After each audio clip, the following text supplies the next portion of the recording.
у меня вопрос к вам, как депутату. Что делать? Ну, я надеюсь, что здравый смысл преобладает у депутатов, и этот вопрос будет отклонен.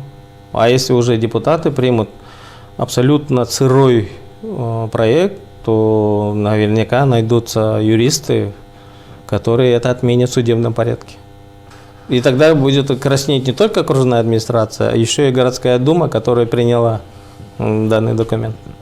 А пример яркого этого краснения является СНТ «Сатал», когда в конечном итоге все документы прошли все суды, и даже Верховный суд установил правоту СНТ «Сатал».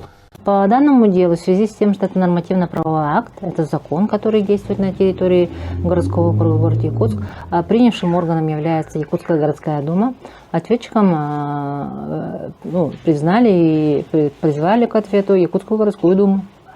И окружная администрация была привлечена в качестве заинтересованного лица по данному делу.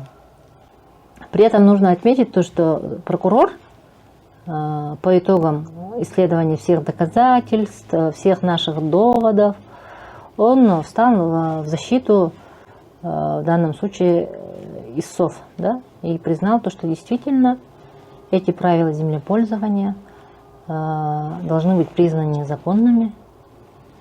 Ну и судебное решение состоялось также в пользу истцов, то есть в пользу СНТ «Сатал» и их членов.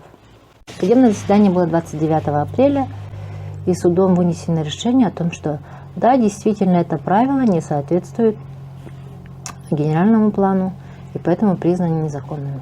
Наконец-то вышло решение Верховного суда Республики Саха-Якутия. Жители Сатал, они никакие не нарушители закона, они не самозахватчики. Это действительно земли для садоводческих товариществ, где можно строить дома, дачи, проживать, прописываться.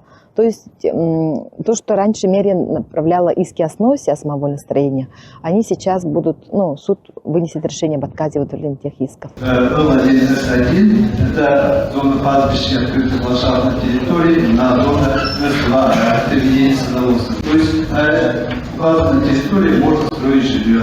Мы ждали же 2 года. Получается, 23 ноября 2023 года, а сегодня 2 года почти ровно прошло. И, наконец-то, мы ожидаем, что депутаты на ближайшей сессии рассмотрят наш вопрос и внесут изменения в правила землепользования.